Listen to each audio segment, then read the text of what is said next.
And this is Geek Tank. Hello, it's time for another amazing stream from the quacked up artist at Quasar Art Collective podcast size. Podcast. That's not accurate necessarily.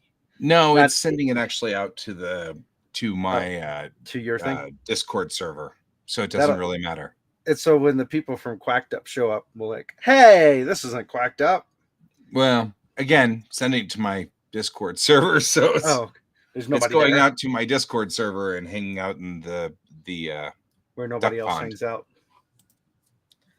Which is funny because it's not actually called the duck pond on my Discord server either. Should call it the blind.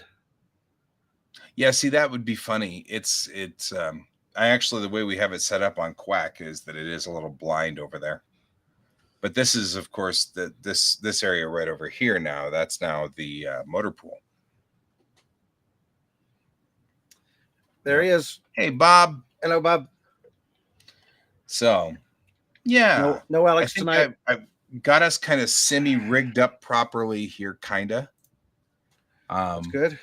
Up to and including, we've got this now, which we can say. Yep. Just saying, if you think this is HGTV, it's really not. It's Timu's version of HGTV. Yeah, it's the geeky version of it. Although I guess one could argue that if you're into gardening, that is super geeky. Like, that is a super geeky thing to be into. So as much as, technically we could cover gardening if either one of us were into gardening. Gardening has the two things that I hate most in this world, though. Bugs in nature. And bugs. And so, I can't imagine why I would ever garden. It's just not even remotely in my interest level at all. I could garden if I could do it like in a greenhouse and then they had bug spray everywhere. Hey, Donald. Hey, Donald. Welcome to the show. So we were gonna, since it's just you and me and Alex isn't here. Yep. We're gonna talk about stuff that Alex doesn't necessarily care to talk about when we are hanging out. Right. Since we just passed 4th of July, though, I thought I'd bring up, since you were making posts about how inconsiderate people were being while you were trying to sleep. You rant about fireworks. Bugs and weeds. Yeah, I don't like either. Well, weeds I don't mind. It's the bugs. But yeah, fireworks. I can't remember. Did we ever talk about if we know where that phobia came from? Or is it just like, did you ever backtrack to an incident that might have made you not like exploding thingies and jump scares? No, although there are a number of people who believe that it's connected to sound sensitivity. No, actually, I don't even know. I must obviously be blocking it or whatever. Yes, I know exactly where it came from. My 3rd grade teacher used to put me straight underneath the fire alarm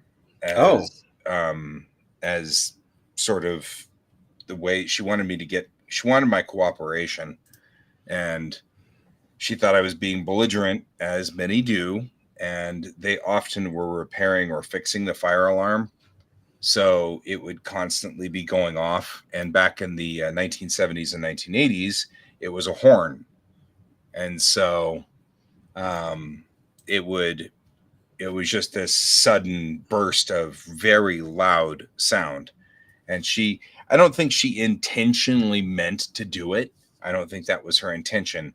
She just had the desk that was separated from the rest of the group, and it happened to be right underneath the fire horn in the room. And so that's where a lot of this trauma comes from. And I don't even know why I said, no, I don't know where it came from. It's like a defining moment in my childhood. It is one of those moments of, I didn't want to forget to do things, but I did. So yeah, that's exactly it. Well, they didn't know. It was 1979 and 1980, and that was when that was going on. And if you didn't finish your homework, and if you were having difficulties cooperating, but you were clearly an intelligent and operable human, then clearly it was intentional, and you meant to do it. And my third grade teacher took that as an affront. She thought that that was me fighting her. It's not the first time. I literally just had this same sort of discussion with one of my professors. Something about our tone of voice, something about the way we say things causes people to think we're arguing with them or fighting with them or something like that. And I have spent 50 years trying to very carefully comb through every word I say so that I can figure out how it was that I said it that way. But I'm still doing it. I'm having a problem right now with a professor of mine whom I explained it and we're fine. Luckily, modern teachers are not the same.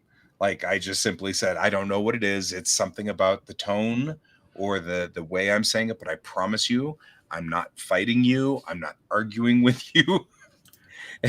But he was doing things like, wow, I can totally see how this is becoming a conflict. And I really did legitimately think you were arguing with me. Mm-hmm. And then he was like, I just have to tell you, by the way, if you start the sentence with "I'm not arguing with you," it tends to come across with "no offense, but" same kind of thing. Yeah, I can see that. But yeah, and I'm seeing it with my own child who also argues with me, and she struggles with me, and it sounds like she's arguing when she's not arguing and things like that. So it's clearly part of the operating system differentiation. I've been recently kind of trying to get that autism isn't a disorder. It's not broken. We're not damaged. We're just Apple OS and everybody else is Windows OS. And there's nothing wrong with that, but there is a protocol problem every so often when we try to communicate. So yeah, that's where it comes from, and that's why I can't stand sudden loud noises. I just can't.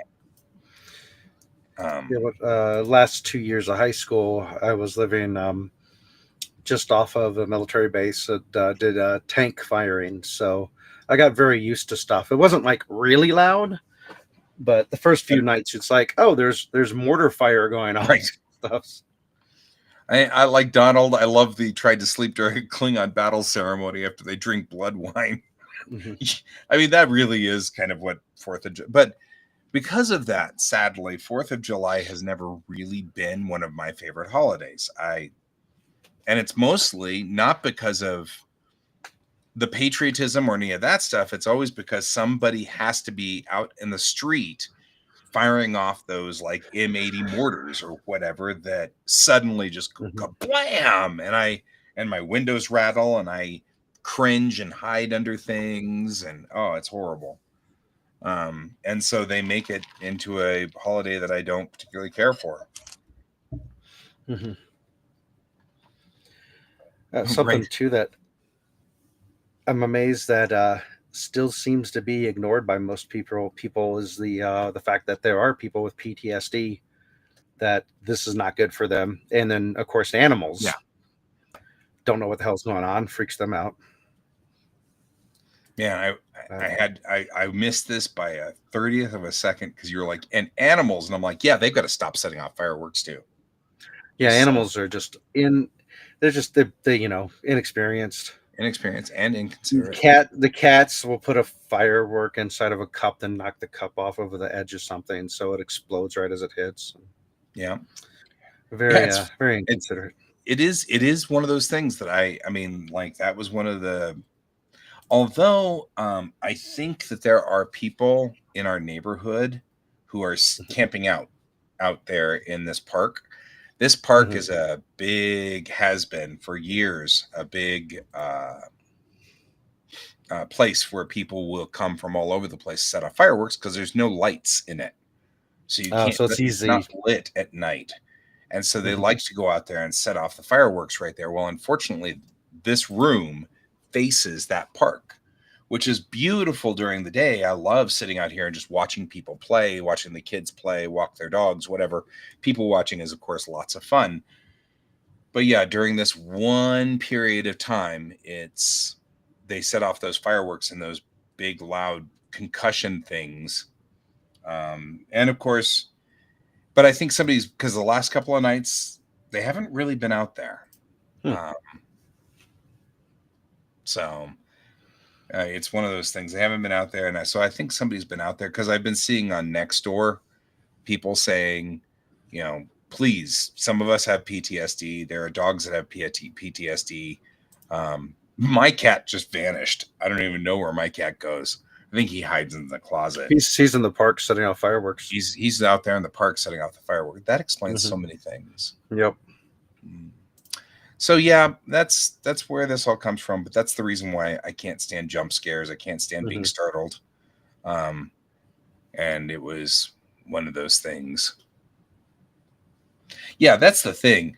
I actually am totally cool with it, but the other night they were setting off the fireworks until 1 a.m, and the next morning I had to go to Longmont, and that's a 45-minute drive in rush hour. Like tomorrow morning, I've got to go out to Boulder again, and and it's like, I was like, I don't mind this, but if I'm not getting to sleep till 2, and I'm gonna have to get up at 6 to deal with teenagers all day, I'm not ecstatic about this plan. I feel like fireworks happen, obviously 4th of July and New Year's Eve, and then Memorial Day. I feel like there's a few other ones where people decide we're going to set off fireworks. And around here, it's like the week before and the entire week of leading up to the event, and then almost a week after. Yeah. So I get the after, because if I were into fireworks, and especially setting off my own, I would be buying them the day after, because I'm sure they go on sale. Yeah. And I mean, it's like all kinds of interesting things. My dad lived out in the middle of nowhere. Like, not only did he live in Nowheresville, Houston, but to boot, he had bought a house in one of these subdivisions that they were building between two cities in hopes to bridge the two cities. But what it really meant was he was nowhere, So he was outside of city limits, so he loved buying fireworks and setting them off. And of course, I like doing the fireworks. I liked doing them because I could predict when they were going to make the noise. And all of the fireworks I always did were sparklers and, things that launched, but nothing that exploded. But my dad had this tendency to get black cats. He loved black cats. And by the way, this is back to I am astonished that my dad made it all the way to the end of his life and exited this world with all 10 fingers, because he would do the thing where he would take the black cat and he'd light it and then go psss, and then he'd throw it at the last second, and toss it so that it would explode in midair off the patio of the house. And I'm like, and somehow he managed to never blow his fingers off. And I don't know how in the world that happened. But he also smoked cigarettes at the same time, because this was when I was a kid, before he got emphysema. And I remember one time he used to take the black cats and he'd take them and unwrap them so they were all in a bag, like a grocery bag.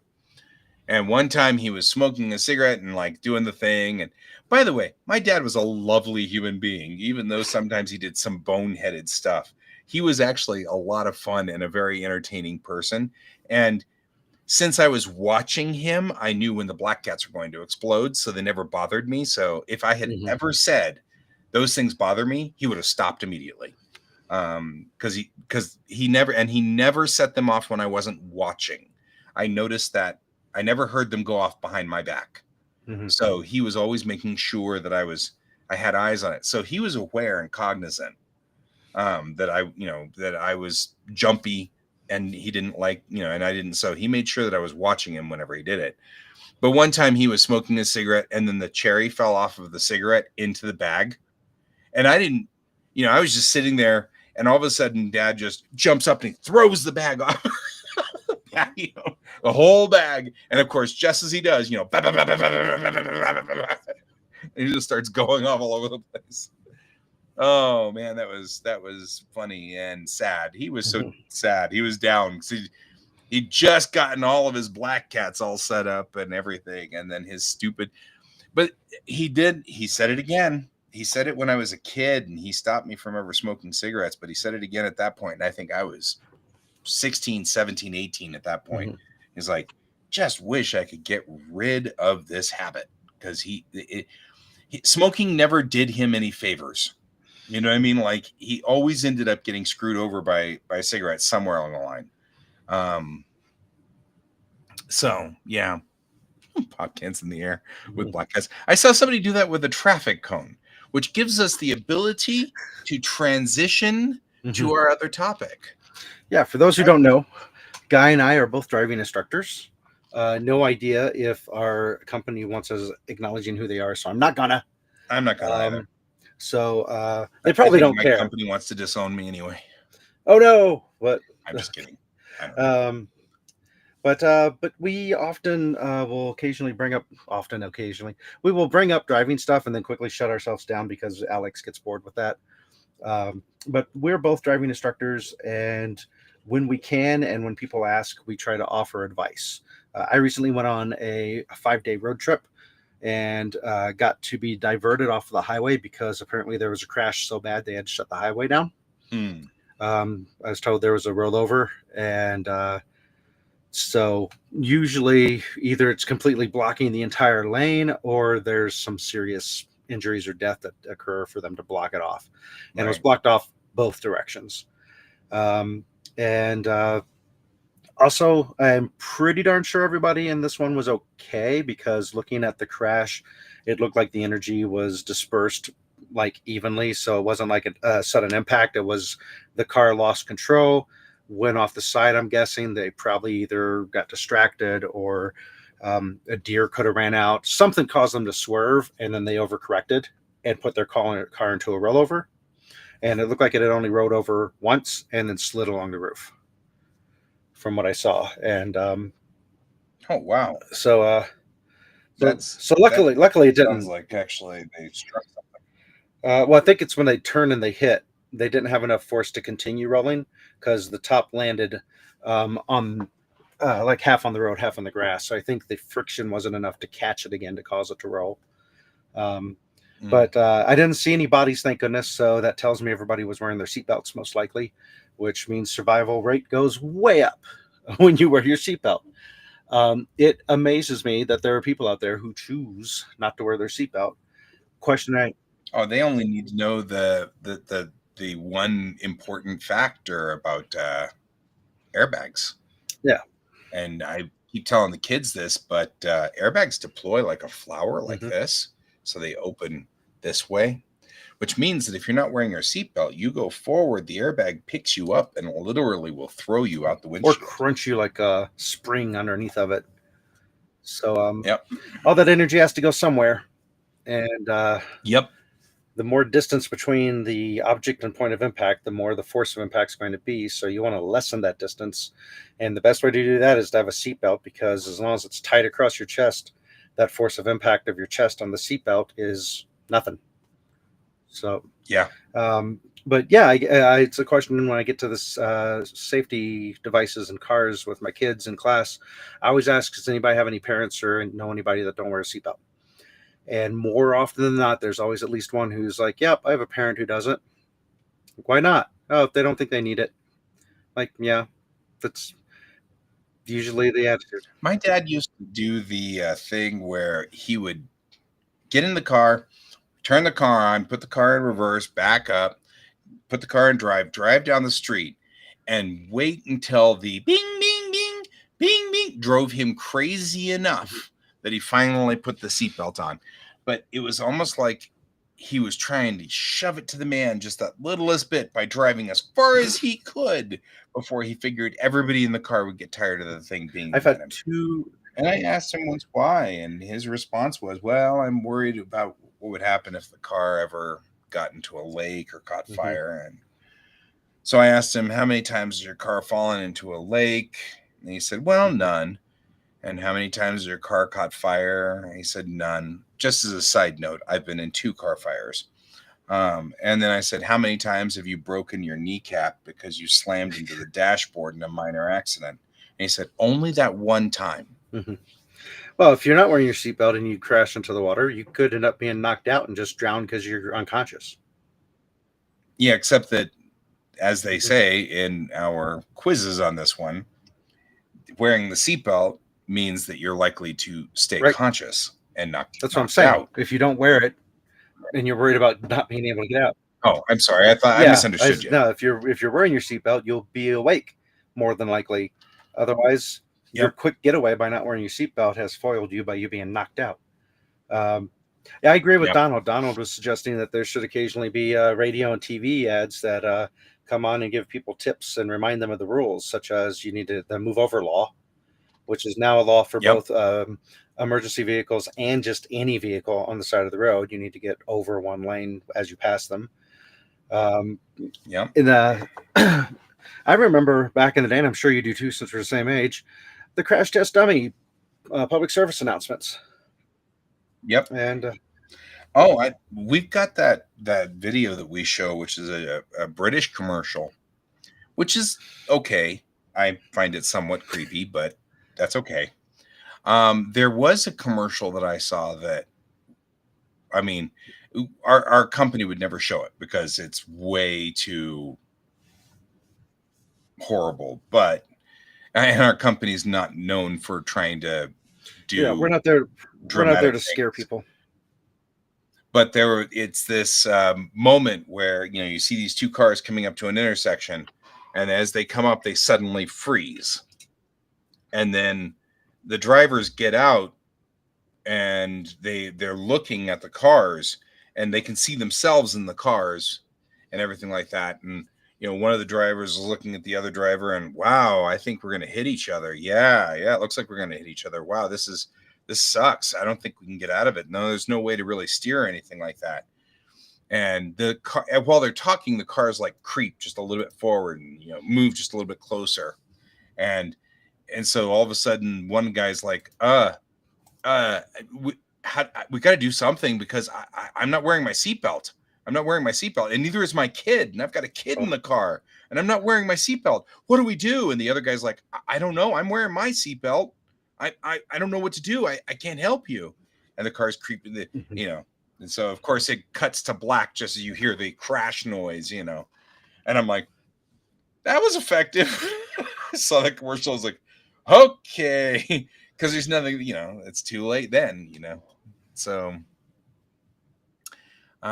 So yeah, the thing that is interesting about statistics that I think is fascinating and about how things have changed is just the one addition of airbags dropped cars from the number one killer of Americans from 0 to 40 to number 3.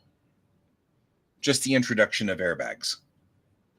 And I was like, wow, that's actually stunning. And that makes such a massive difference.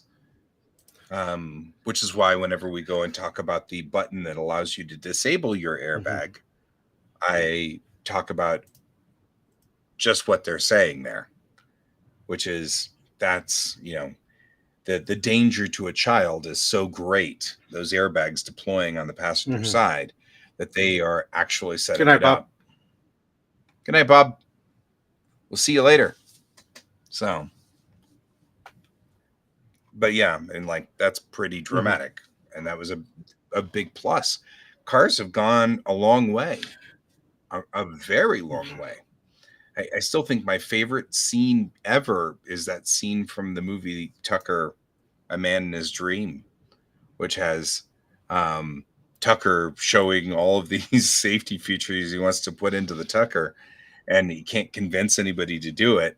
And so he invites these congressmen to a steak dinner, and they're all like sitting there eating steak, and it's all like nice and juicy and everything like that, while he's showing pictures of car accidents and bodies everywhere. And I was like, that's effective marketing, and it's like that. I was like, okay, that's entertainment. That's actually well done. And of course, they don't really show what the pictures are showing. Instead, they show the senators getting like more and more grossed out as they're cutting their steaks. It was like very entertainment. But yeah, well, I think people just understanding physics. It's not like your speed's the only factor in the crash, because you don't know if that person running the red light is going to hit your car at 70 miles per hour or not, even though you're doing 35. And odds are, if you're going to get hit on a green light, the other car is probably going faster than the speed limit because they sped up to try to beat the yellow light. And so, yep, that's true. And the first street light, Donald's right, and also the first street light, the first red, yellow, green street light, was it actually killed the policeman that was manning it because they were gas powered initially, and so it caught fire and exploded. Whoops. So the first street light, like some wild stuff in the history of things. But one of the things that I was thinking about when talking about all of these different aspects was safety and safety prep, because I kind of wanted to talk a little bit about prepping your vehicle and prepping yourself, because we've got a really high, an unfortunately high proportion of people who get caught in the high country here in Colorado specifically. And, they drive off the road a little bit or whatever, and they get caught in the trees. So they're okay. Maybe they broke an arm or broke a leg or something, something that's not fatal, but still you'll need help at some point. But you can't really get out of the vehicle easily.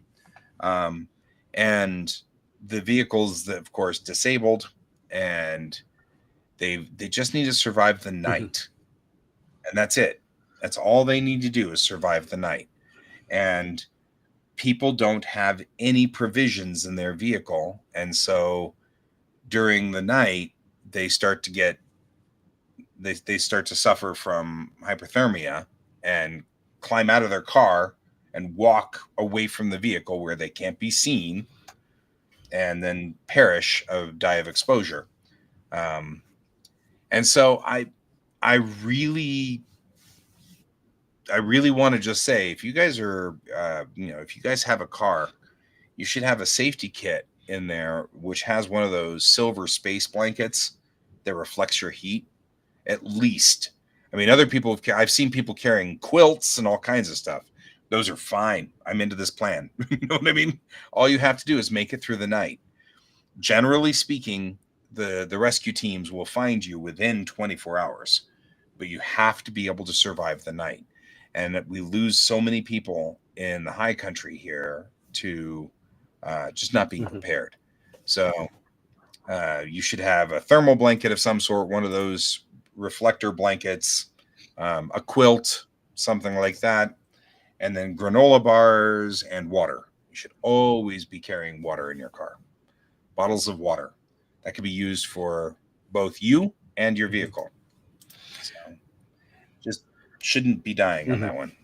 There are things in a kit you should always have. And of course, the ability to deal with minor cuts, lacerations, and things like that too. You know what else is being prepared? Yeah. Yes, I know what else is being prepared. And that's this.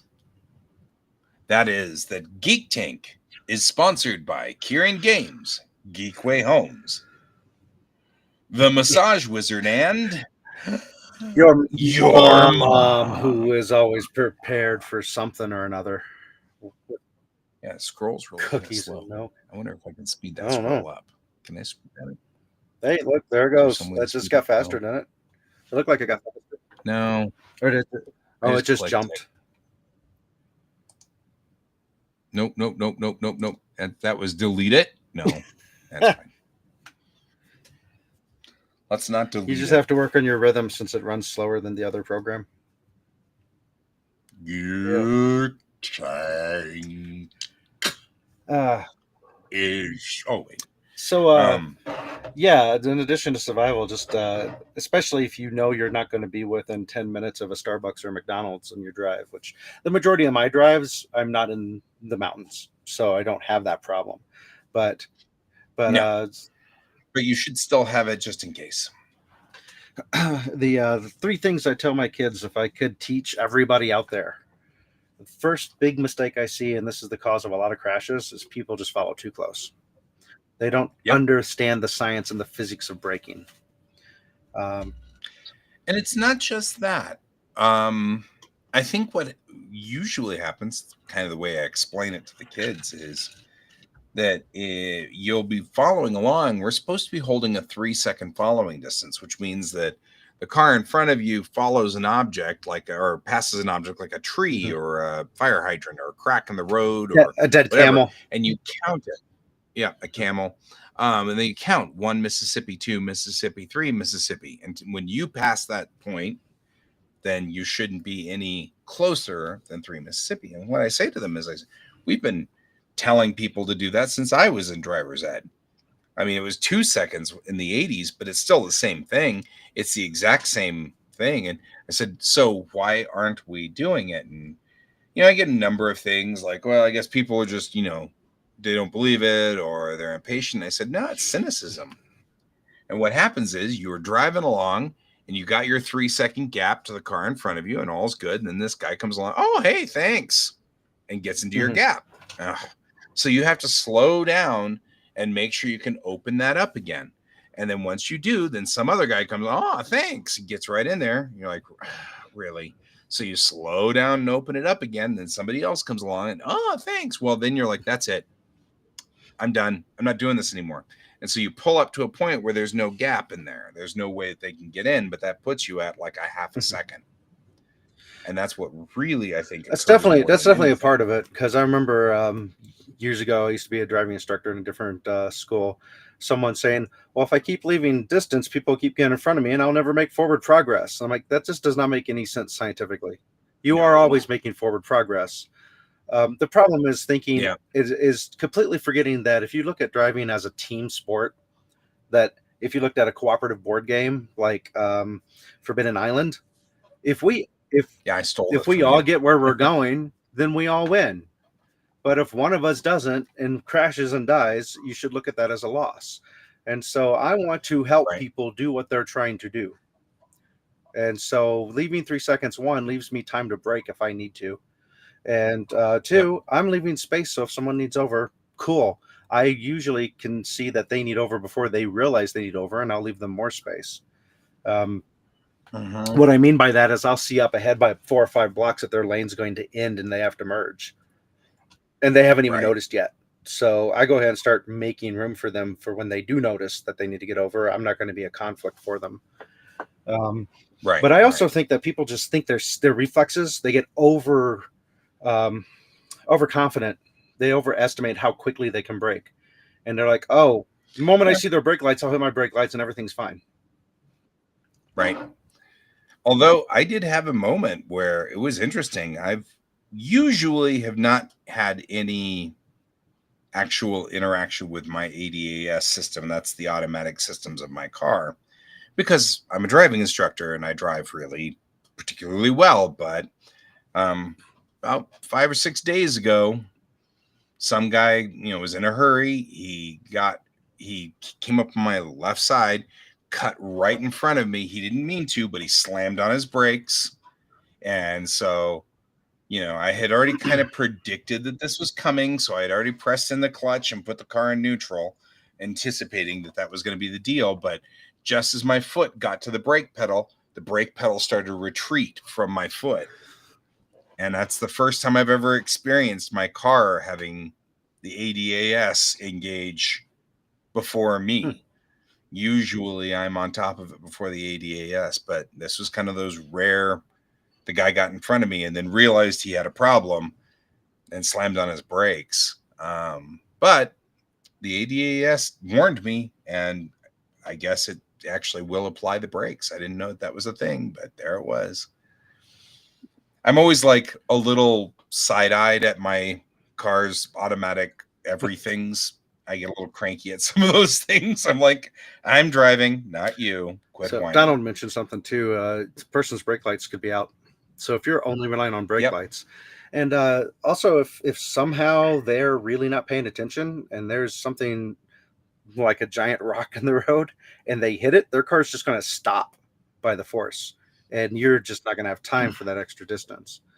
Right. So yeah, definitely motorcyclists. It's one of those things where they are they are extremely fast moving pedestrians in my mind. Because they have no defense other than if they're wearing a helmet or a jacket and stuff, but that's not going to help them against a car hardly at all. So no, I've got a number of friends who are motorcycle riders, and it's that's rough. I always tell my kids, I'm like, hey, it's entirely your decision. Just know that as someone who's a gamer and looks into statistics and likes to play the odds in my favor, I will never ride a motorcycle as long as there's other drivers on the road, because I can't control them. And no matter how good I am at looking out, if someone is passing me and suddenly decides they want in my lane and don't signal or give me any chance to react, there's nothing I can do about it. Right. I agree. So it's that's the worst. I used to have to collect traffic accident reports for insurance companies. So I go to DMVs and police departments and looked at tons of traffic accidents on paper and would analyze them. And worst one I ever saw was on I-70 up near Pena Boulevard, where a motorcyclist was passing a car in the fast lane, and that car just decided they were going to change lanes, pit maneuvered the motorcyclist ended up on the hood of the car. At this point, the motorcyclist is still alive because at this point, which things go bad after this, which tells me, and this is all reconstructed backwards, because of course when you get there, the report says here's where the person died, here's all the crash spaces and impact points, but the person panicked, swerved into the medium, crashed, and launched the guy into oncoming traffic. So so because the motorcyclist was in the lane he was supposed to be in, that tells me that more than likely the person driving the car did not signal, did not check their blind spot, and change lanes super fast. So it's had the person not panicked and just put on their emergency blinkers and cautiously moved all the way over to the breakdown lane, could have saved that guy's life. But there's nothing he could have done other than not ride a motorcycle. That was the only option there. So as drivers of cars, it's our responsibility to know that there are very fast moving, very fragile people out there that we have to be careful of, making sure that we're watching out for them and doing our best, that if they're making a dumb mistake, we try to stay out of the way. I have had motorcycles pass me like insanely fast doing lane splitting, and luckily I see them coming, so I try to do my best to maintain my position so they can not freak out from where I am. Since they're already plotting in their head how they're going to get by me, I don't want to change that variable for them. Right. But I am checking to see. We are broadcasting. Because I'm not seeing Brent. So dun, dun, dun. We exist anymore. What are you watching us on there, Donald? Facebook? No, yeah, he's on Facebook. He's got the little Facebook icon to the bottom right there. Yeah, there we go. So we need to check YouTube, I guess. Yeah, I'm just making sure that. Are we appearing? Not sure. Where we think we're appearing? Yeah, I'm just making sure everybody can see us, because I'm not seeing anybody watching our live broadcast on YouTube. It should tell somebody. It should be alerting people, right? Uh-huh. Okay. Just making sure I see us out there. Oh, there we are. I got ours. Yep. Yeah. We're streaming, so I just don't know how to make sure that Brent knows that we exist. Well, he's on Facebook, or did he abandon Facebook? No, he that's part of the problem, is he has quit Facebook, which is fine. So that's all right. I'll message him on stuff. Discord. All right. I just don't want him to miss being here. So when I was learning to drive, they actually told the stupid advice of 1 car length for every 10 miles per hour. Yep. Which, unless if you're insanely good at visualizing, that's very difficult to do. Well, it's kind of like the thing where, you know, the law says that you have to turn your turn signal on within 100 feet of the turn when you're going below 39 miles an hour, and 200 feet if you're going above 40. So I mean that of course is also, that's Colorado law. But what's 100 feet? Mm-hmm. I asked my kid, who I just might as well say, I mean, literally, she's been soaking in driving school since I joined this job, because she sits in the car with me all the time and constantly talking about it. So at one point in time, I'm like, hey, I'm just curious, just saying now, when you think that we're 100 feet from the intersection. And so she went, now, and we were some 350 feet from the intersection. Mm-hmm. So it's hard to visualize what 100 feet is. I mean, even if you don't know what it is, it's still difficult. Mm-hmm. But moreover, I think the most interesting thing about this whole thing is that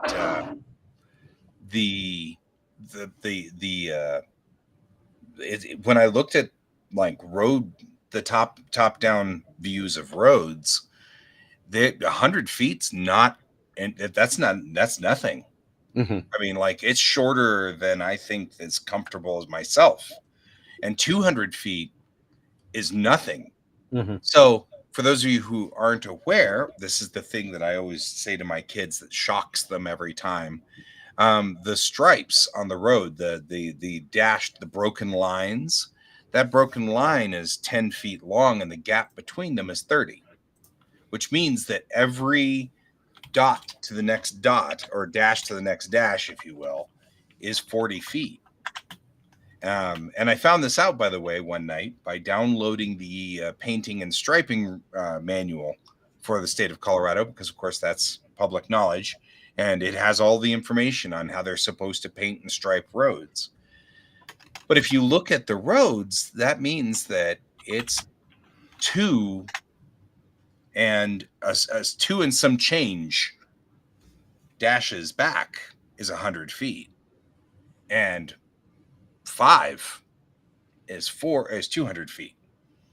And I'm sitting there thinking, at 55 miles an hour, mm-hmm. those dots are going dat, dat, dat, dat, dat, dat, dat, dat, dat. And so you're like, that's not even really 1 second worth of turning your turn signal on. No. So that's that, you know, and I'm looking at that, like, we've got a slide that we show where we show 2 roads. It's a highway out in the middle of nowhere. And I say, let's just do the math here, guys. You're doing 55 down this road. And I say, going 55 miles an hour, what's the standard stopping distance for the average car? Because that's always a thing that everybody wants to know, that information. That's 200 feet. I said, okay, that's 5 stripes back is 200 feet. So we do the 5 stripes back from the intersection. And then I said, now, how far is our stopping distance at 75 miles an hour? That's 450 feet. And by the time I've done that, I'm completely off the left side of that slide, mm-hmm. counting 450 feet back. And all of a sudden, the kids are like, oh, because you realize that the tractor jumps out in front of you on that intersection, and you have to be all the way back past the left side of that slide, mm-hmm. in order for you to slam on the brakes and not slam into that tractor.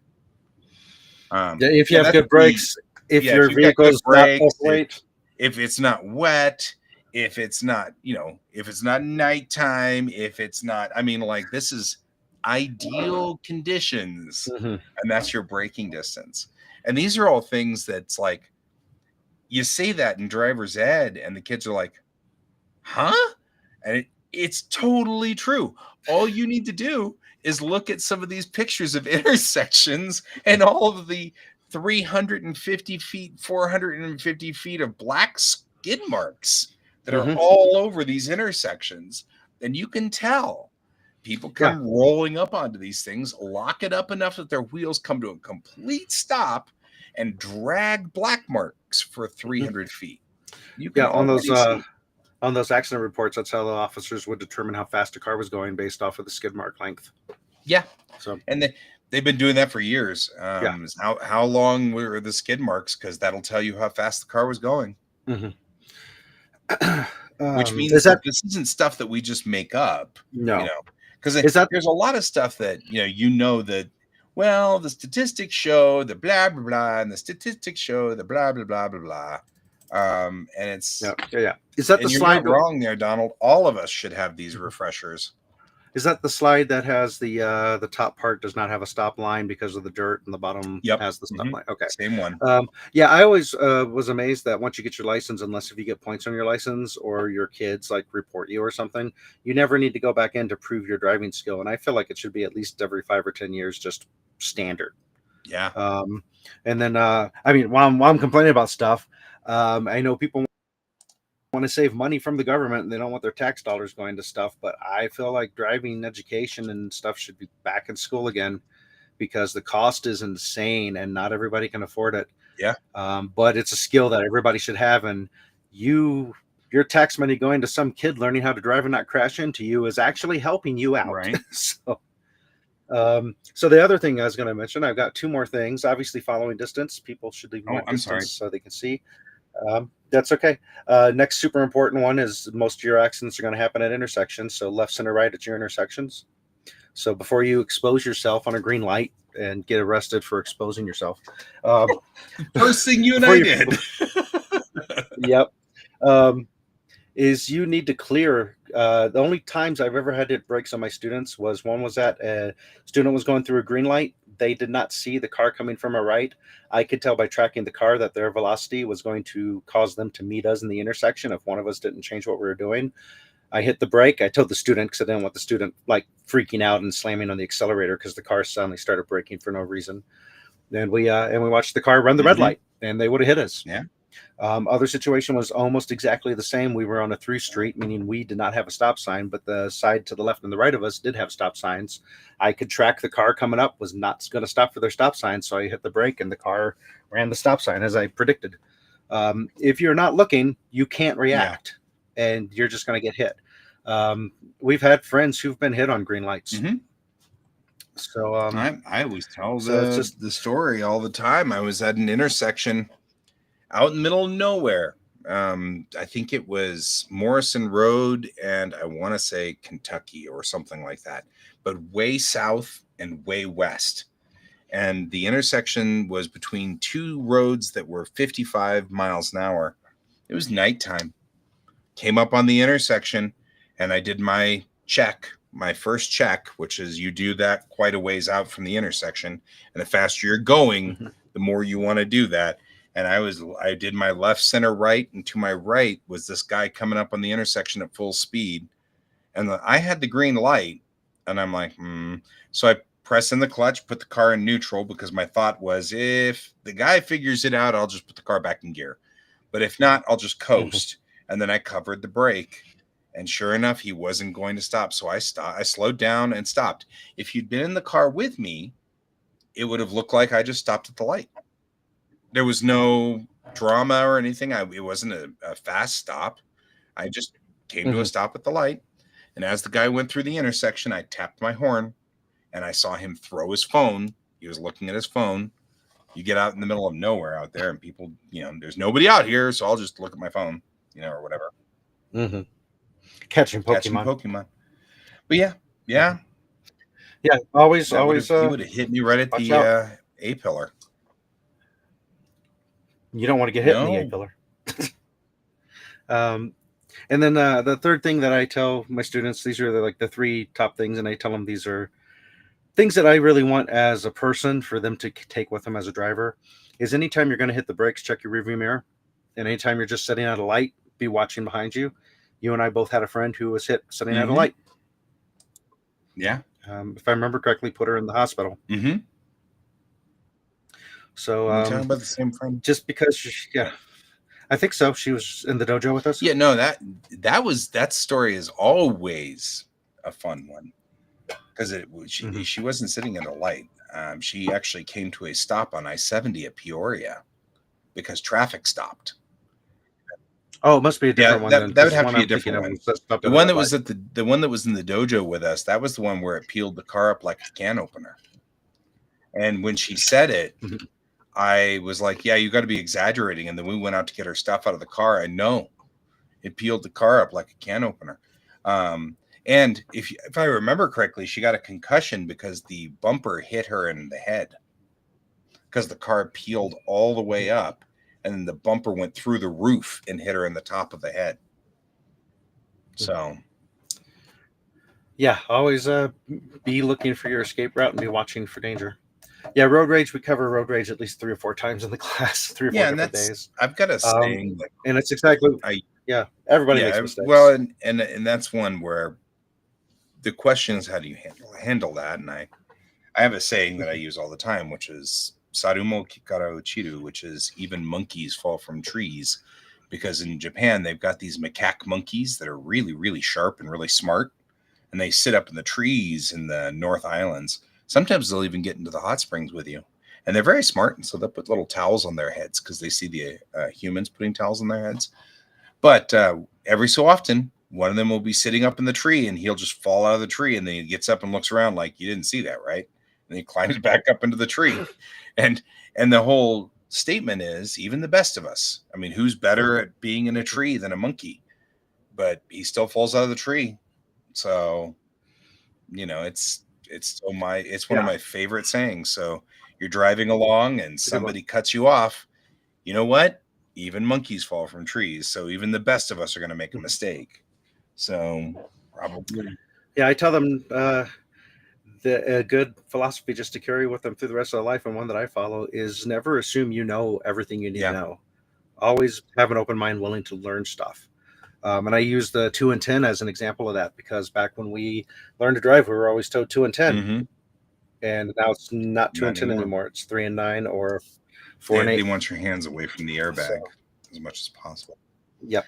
I've been kind of looking around and poking around in the local area to see if there's anything that has a good example of the skid marks on the road for using that as an example, but I can't really find it. Mm-hmm. But yeah, following distance, check your intersections before you put yourself in the intersection. What's number 3? That's for both coming up on it. And number 3 is check your rearview mirror anytime you brake. Yep. Actually, I had a student come back. He was pulling into a gas station from one direction. Another car was pulling in from the other direction, aiming for the same spot that they were already pulling into, but they were looking over their shoulder, checking their blind spot to make sure no other car was coming up from that side. They had missed that another car pulled in front of them. And my students saw them not looking at them, trying to take the spot. So the student just came up off the brake, went back over to the accelerator, pulled forward one more spot. By the time the car saw them, they would have hit them. But yeah, they came back. This was in the other driving school I used to work for, but they actually came back in. And like, thank you for teaching me that. It's like, it wouldn't have killed anybody. Nobody probably would have got hurt, but you don't want to get hit. Why would you want to get involved in that, though? Yeah.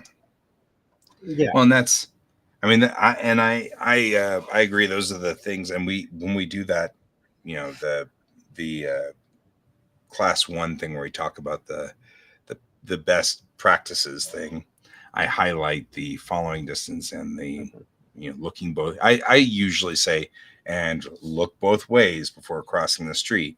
You do it when you're walking, do it when you're driving. And I even illustrate it. I'll sit there and go, here, coming up on the street, left, right. Okay, good. Look through that intersection. Oh, next street, left, center, right. Okay, coming up the next street, left, center, right. And I'll walk through the middle of the class. And with every row of tables, that's what I'll do. Every row of chairs, left, center, right. Okay, good. Next one, left, center, right. To illustrate that it's not just you look at the intersection, the green lights, or the red lights. Yeah. You need to look at all of them. And oh, hey, look, it's a store over here. There's a little parking lot. I'm going to check that parking lot. And I usually tell them, this is something we're looking for on the test. So you need to know that. But also, honestly, this will get you out of the majority of the accidents. Those two things right there that you're talking about will get you out of the majority of the primary collisions. Checking your rear view, though, will get you out of those weird ones. Because those are the ones that really get you. You just got to make it your habit, so that way it doesn't bother you anymore when you do it. After you've done it a few times, it just becomes your skill. It's like any physical thing. When you learn a particular block in martial arts, you don't just learn it once and then don't do it. Yeah, I haven't seen these bikes that Donald's I know. I'm like, about. I don't know. Kind of like the idea of a bike that looks like the speeder bikes on Jedi. I do know that electric bikes are now starting to show up, which terrifies me to no end, because the amount of power that electric motors have is alarming. And so the idea of a bike, which already has a severe thrust to weight ratio, also having a massive amount of power to add to that, just not cool. So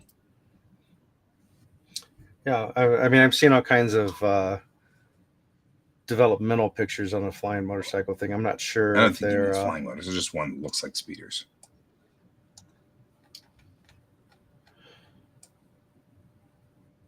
No, they're flying. Yeah, one I'm looking at is 124 miles per hour or 200 kilometers per hour. Oh. Single seat jet powered hover bike capable of reaching speeds, blah, blah, blah. Mm-hmm. So the Jettison 1E VTOL. Wow. That question is, I get the feeling it's going to be more a recreational vehicle and not allowed out on the roads for a long time. Yeah. Like ATVs. Well, we were promised our cars, so, you know. Yeah, I was wondering if I was going to live long enough to see them. Yeah. Well, not with that attitude. Well. Yeah. Well, we should go ahead and wrap up. I think this is an interesting thing. I think I agree with Donald. Yeah. Every so often we should have have a best practices episode or something, and then hit some piece of driving that well, you and I were talking about doing a whole other podcast besides Geek Tank that focuses on various things of driving. Probably just make them a half-hour episodes type thing. That allows to focus on more targeted chunks instead of having to hit multiple things. Yep. I think that'd be a reasonable thing. I just noticed something looking at Sheridan, by the way. There's a 10-foot gap. Well, there's a 5-foot gap between the stop bar and the stripes on the road, which makes all of this counting so miserable. I was wondering, because I knew the 10-foot was for highways and expressways. I didn't know if it was the same for cities. 10 foot all the way across. See, the thing about it is that it's 10 feet with a 30-foot gap, but since you're on the road, it's always misleading.